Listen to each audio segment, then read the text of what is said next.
Hello students, अब हम बात करेंगे बायोलॉजी की।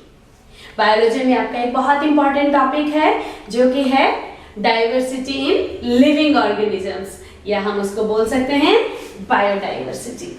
बायोडाइवर्सिटी में हमें क्या करना है, हमें पहचानना है कि कौन सा ऑर्गेनिज्म किस क्लास में आता है, कितना कहने का ये मतलब है कि क्लासिफिकेशन है एक तरह से लिविंग ऑर्गेनिजम्स का, जिससे कि उनकी स्टडी को आसान किया जा सके, आसानी से उनके कैरेक्टर्स को स्टडी किया जा सके। अगर सारे के सारे ऑर्गेनिजम्स, कितनी लाइफ है हमारे यहाँ, आप देख सकते हैं चारों तरफ प्लांट्स हैं, प्लांट्स के कितने सारे टाइप्स हैं, एनिमल्स कितने सारे हैं, तो सारे के सारे ऑर्गेनिजम्स को एक साथ स्टडी करना तो पॉसिबल है नहीं। उसके लिए क्लासिफिकेशन करना जरूरी है, और क्लासिफिकेशन क्या होता है, सिमिलर कैरेक्टर के ऑर्गेनिजम्स को एक साथ लेके आएंगे और डिसिमिलर कैरेक्टर के ऑर्गेनिजम्स को एक जगह रखेंगे। उसके लिए बहुत सारे प्रपोजल्स थे। सबसे इंपॉर्टेंट प्रपोजल जो था, जो हमारे उसमें भी है, विटेकर 5 किंगडम क्लासिफिकेशन। विटेकर ने क्लासिफिकेशन दिया लिविंग ऑर्गेनिजम्स का, सारे के सारे लिविंग ऑर्गेनिजम्स को 5 ब्रॉड किंगडम्स में डिवाइड कर दिया। बाद में फाइन डिविजन्स होती हैं, लेकिन पहले 5 किंगडम में विटेकर ने सारे ऑर्गेनिजम्स को डिवाइड किया। बच्चों, ये टॉपिक ऐसा है जो आप लोगों को लर्न करने में जनरली मुश्किल होती है, बच्चे कंफ्यूज रहते हैं इसमें, लेकिन इस वाले में आप लोगों को मॉड्यूल में बताऊंगी कि इन टॉपिक्स को आसानी से कैसे समझा जा सकता है और कैसे लर्न किया जा सकता है। आप लोग कहोगे ये तो बहुत आसान तरीका था, सबसे आसान चैप्टर लगने लगेगा आपको ये अब अपनी साइंस में, बायो में। तो हम किसके बारे में बात कर रहे थे, सबसे पहले हम बात कर रहे थे विटेकर्स 5 किंगडम क्लासिफिकेशन। बच्चों, ये चैप्टर है चार्ट बना के पढ़ने का। विटेकर का भी चार्ट बनाते हैं, आ जाओ। सबसे पहले विटेकर ने क्या किया, ऑर्गेनिजम्स को डिवाइड किया। कैसे, सबसे बेसिक कैरेक्टर लिया गया, उनका सेल टाइप क्या है, प्रोकैरियोटिक है या यूकैरियोटिक है। मुझे उम्मीद है आपको प्रोकैरियोटिक और यूकैरियोटिक याद है। प्रोकैरियोटिक कौन से सेल्स थे, yes, primitive cells. Pro means false, karyon means nucleus, जो कि ऐसे थे जिनमें मेम्ब्रेन बाउंड ऑर्गेनेल्स नहीं थी। Nucleus was not very well defined. Primitive cells थे prokaryotic cells, and they are only unicellular organisms. तो सबसे पहले उन्होंने ऑर्गेनिजम्स को एक उसमें डिवाइड किया किंगडम में। प्रोकैरियोटिक सेल्स एक किंगडम में आ गए और उस किंगडम का नाम दिया गया मोनेरा। सबसे पहला क्या हुआ, प्रोकैरियोटिक यूनिसेलुलर ऑर्गेनिजम्स।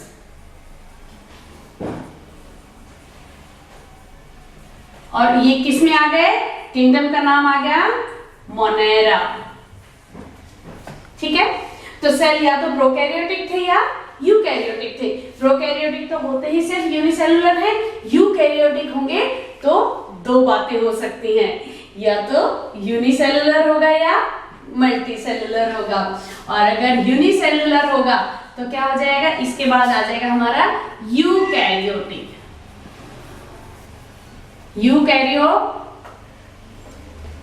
दो बातें होंगी, या तो यूनिसेलुलर या मल्टीसेलुलर।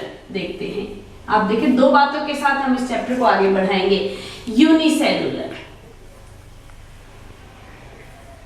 यूकैरियोटिक यूनिसेलुलर में आ जाता है कौन सा kingdom, kingdom Protista. Kingdom protista, इसमें आ जाते हैं Euglena, paramecium, amoeba, etcetera etcetera. अब अगर यूकैरियोटिक यूनिसेलुलर है तो हो गया प्रोटिस्टा, और अगर यूकैरियोटिक मल्टीसेलुलर है तो क्या हो सकता है,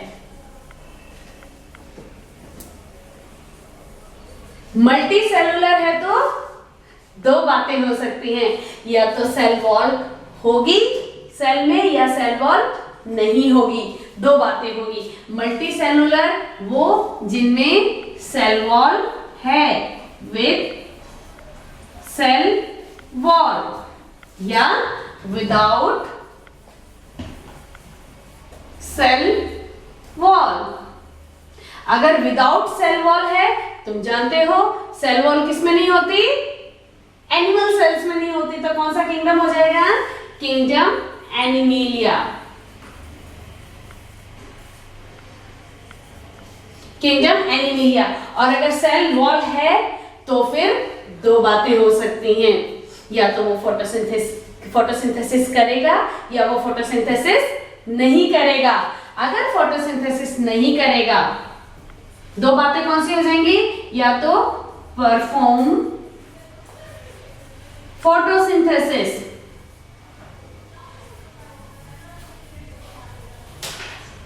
तो क्या होगा? जानते हो फोटोसिंथेसिस कौन करता है?